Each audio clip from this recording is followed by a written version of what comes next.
यहाँ सब हो रहा है, मैं नहीं कर रहा हूँ, ये बात समझने में जन्म जन्म लग जाते हैं। अध्यात्म वो समझने की कला है कि समझ में आ जाता है।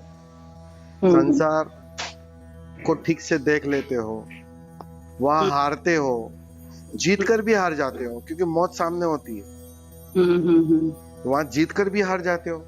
अगर तुमने सपने देखे और वो सपने पूरे भी हो गए संसार के, लेकिन सामने मौत आ जाती है, मतलब वो हार तो वहां खड़ी ही खड़ी है। तो वो दिखाई पड़ता है कि यहाँ मेरे करने से, मेरे पाने से कुछ नहीं होता जी। और वो बात इतनी कॉन्फिडेंस लेवल में आ जाती है ना, 100% पर टोटलिटी। कुछ बुद्ध पुरुष और साधारण व्यक्ति में फर्क कहाँ होता है? एक कॉन्फिडेंस लेवल का फर्क होता है, बस, और कोई फर्क नहीं होता। कि समझो एक आपको है तो कि भाई 50% कॉन्फिडेंस है, और एक जीवित बुद्ध को वो 100% हो जाता है, बात पक्की हो जाती है। मतलब उसका इस तरफ झुकना अब संभव है, उस तरफ बात उसकी कंफर्म है। मतलब वो चेतना और आत्मा या स्वभाव का साथ कभी छोड़ नहीं पाता। फिर अभी आपके अंदर फिर भी थोड़ी शंका रहेगी, तो वो कभी कभी छूट जाता है। फिर से तुम झूठे मैं झूठे घर पर आ जाते, पहचान फिर से बदल जाती। और ये 100% अनुभव से जान लेता है। इसलिए तो जानने वालों ने अहम ब्रह्मास्मि की घोषणा तक कर डाली। वो कब निकलेगी वो घोषणा? वो तो अनुभव से जब दिखेगा, दिख जाएगा कि ओहो, मैं ही तो ब्रह्म हूं, मैं ही तो सब कुछ हूं। वो बात साफ हो जाती है, तभी वो उद्घोषणा हो जाती है। स्वामी जी, ये जो स्थिति है ये कभी कभी ऐसे आता है, जैसे आप बोले ना, अहम ब्रह्मास्मि तत्त्वमसि अयम आत्मा ब्रह्म प्रज्ञानम ब्रह्म। ये स्थिति एक समय आता है कि मैं ही परमात्मा हूँ, उससे कम नहीं हूँ, मतलब। लेकिन ये जो है आता है कंटिन्यूटी, एक तो स्थिति नहीं कि संसार में चला जाता है, लेकिन कुछ तो है।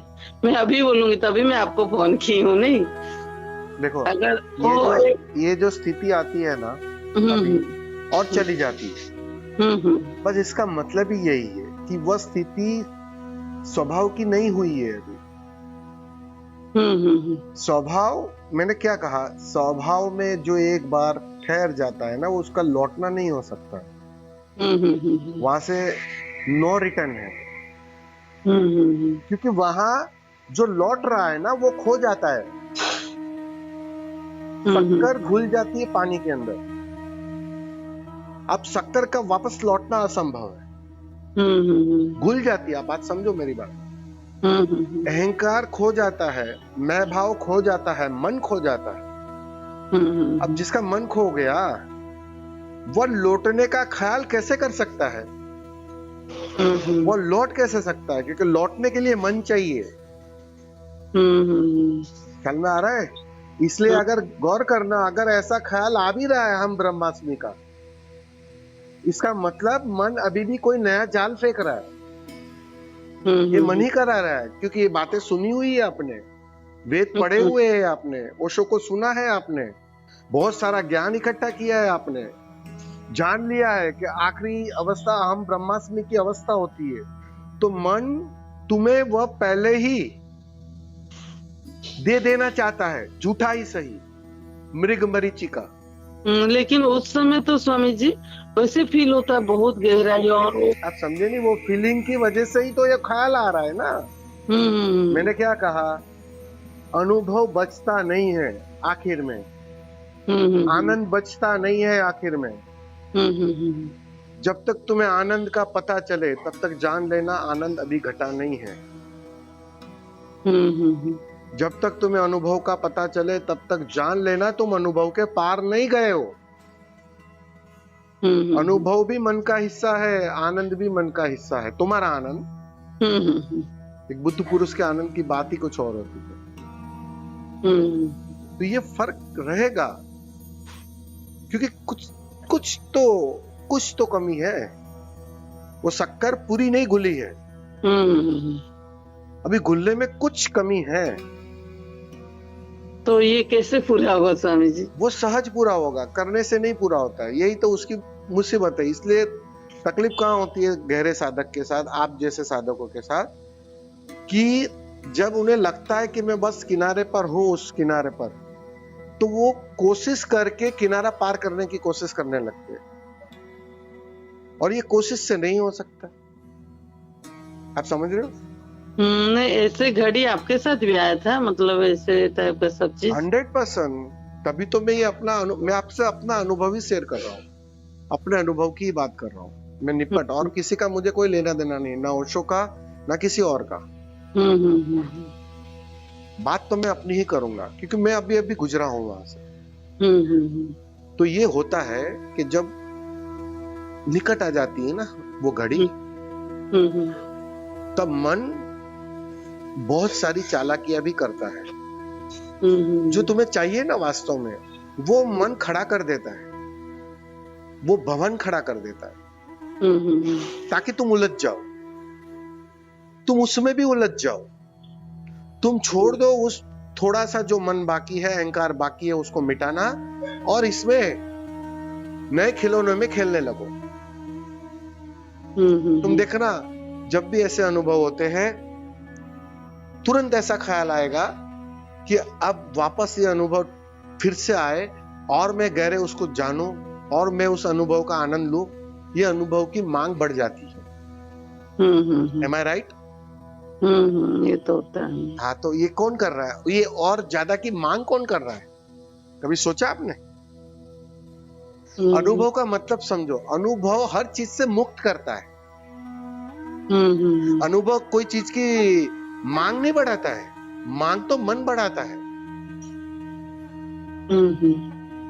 अनुभव का मतलब ही इतना होता है कि हर चीज व्यर्थ है, उससे तुम परे होने लगते हो। ख्याल में आ रहा है? उसकी व्यर्थता साफ हो जाती है। अनुभव का मतलब ही इतना होता है ना। अनुभव का मतलब क्या है? मैंने उसको इतनी गहराई से जान लिया और निचोड़ लिया कि अब इसमें रस नहीं है, कि अब इससे खुशी नहीं मिलने वाली है, बात पक्की हो गई। नहीं, जो चीज मैं बोल रही हूँ, जब भी अनुभव का बात नहीं, जब मैं होने लगती हूँ, करने नहीं, होने बीइंग में जब आती हूँ, होने ऑटोमेटिकली एक चीज होने लगता है, तो वो क्या है? प्रेजेंट में जैसे उसे बोले ना, नाउ एंड हियर, वो बोलना नहीं है, मतलब अपने में आ जाना, अपने में जो कर रहे हो वो हो, मतलब मैं नहीं कर रही हूँ, हो रहा है, और उतना आनंद से हो रहा है, वो क्या होता है? देखो, मतलब उसी को तो स्वाद कहा है ना, यही तो झलक किया है, यही तो सतोरिया है। ये जो स्वाद है ना, ये स्वाद ही तो आपकी प्यास बढ़ाता है ना, वही तो तड़प लाता है असली।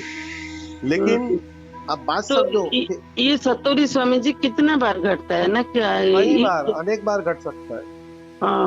अनेक बार घट सकता है। लेकिन सतोरी से होता क्या है कि तुम वापस लौट आते हो मनमत। ये जो भक्त की चरम दशा होती है ना, वो अवस्था है आपकी, तो उसमें फिर वापस लौटना हो जाता है। मन पूरी तरह डिसॉल्व नहीं हो पा रहा है, क्योंकि एक बात समझ लेना, जिस दिन बात बन जाएगी ना, उस दिन कहने के लिए भी कोई नहीं बचेगा। उस दिन कहने के लिए भी तुम्हारे पास शब्द नहीं होंगे। हो सकता है आप कुछ महीनों तक, कुछ सालों तक बोलना बंद कर दो, किसी से कोई बात ना करो। ये हो सकता है, मैं ऐसा नहीं कहता हूँ ये ऐसा ही होगा, फिर वापस वो आप वो धारणा मत बना लेना। मैं एक प्रिडिक्शन बता रहा हूं, क्योंकि देखो, मन जब मरता है ना, अहंकार जब मरता है ना, तो सारा भवन गिर जाता है। क्योंकि ये जो सारा भवन है, चाहे संसार का कहो चाहे अध्यात्म का कहो, वो मन और अहंकार के कारण है। वो सब एक झटके में गिर जाता है। अब तुम मर गए, अब मरा हुआ आदमी खबर कैसे देगा? ख्याल में आ रहे हैं? ये जो आप मुझसे बात कर रहे हो, मुझे आप जो बात सवाल कर रहे हो, मुझे आप जो पूछ रहे हो, ये सवाल भी नहीं रहता था आपका। सवाल कैसे रहेगा? जिसका मैं खो गया, जिसका अहंकार खो गया, वो सवाल कैसे करेगा? सवाल तो बुद्धि की खुजलाहट ही होती है ना। वो तृप्ति, परम तृप्ति नहीं घटी है, तो वो परम तृप्ति नहीं घटी है, तो शेष बाकी है। वो शेष बाकी है, उसको पूरा करना है। अचेतन से उसकी मांग उठती है। तो वो जो मांग उठती है, तो वो सीधी सी बात है, उस सवाल में परिवर्तित हो जाती है। इसलिए तो पूछना चाह रहे हो आप, इसलिए तो सवाल उठ रहे हैं। ख्याल में आ रहा है? वो परम तृप्ति सब कुछ गिरा देती है। आपके सवाल को भी गिरा देती है, आपके मन को भी गिरा देती है, आपके अहंकार को भी गिरा देती है, आपके अस्तित्व को गिरा देती है। उसी को कहते हैं परम तृप्ति। फिर पूछना, मांगना, अनुभव करना, बात गई। अब तो बांटने की बात आ गई। ख्याल में आ रहा है? अब तार जुड़ गए, उस अस्तित्व से जुड़ गए। सहस्त्रार के माध्यम से धारा उस अस्तित्व से जुड़ गई। अब शरीर बोध गया, मन की कंडीशनिंग गई, मन गया, मांग गई। अब तो बस बांसुरी हो गए। अब तो वहां से जैसे ही सुर चालू होंगे, यहां से बजना शुरू हो जाएगी बांसुरी। किस अर्थों में बजेगी, वी डोंट नो, वो कोई नहीं बता सकता, कोई भी नहीं बता सकता।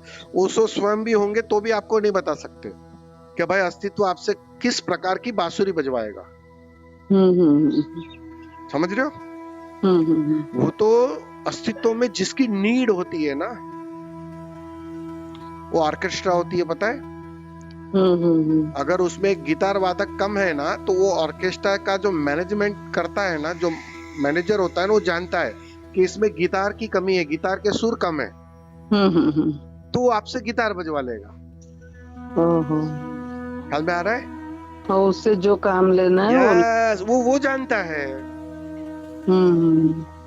वो तो बांसुरी भी नहीं जान सकती है।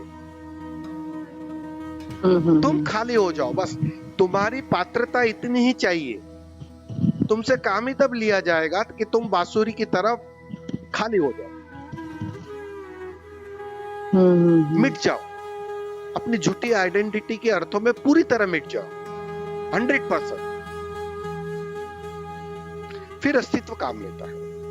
वो काम में ऐसा भी होता है, आपको मौन भी कर दे जीवन भर। पता है ना, मेहर बाबा चुप हो गए, 40 साल तक बोले नहीं। अभी कैसी बांसुरी बजवाई, लेकिन फिर भी मेहर बाबा के पास जितने लोग इकट्ठे हुए, बहुत से कम साधक के पास ऐसे, संत के पास ऐसे हुए, कुछ बोले नहीं और लोगों को खींच लिया। उसके माध्यम से भी काम हुआ।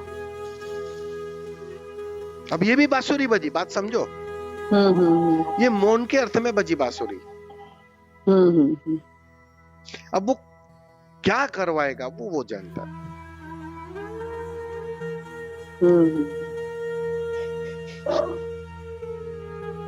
और ये भी मत सोचो कि मेरी एक क्षमता नहीं है तो मैं कैसे करूंगी, क्योंकि वह जानता है कि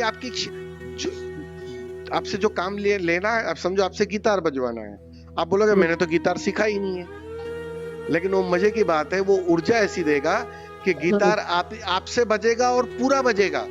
जो एक गिटार वादक रहता है ना, उससे भी सुंदर बजेगा। आप समझ रहे हो?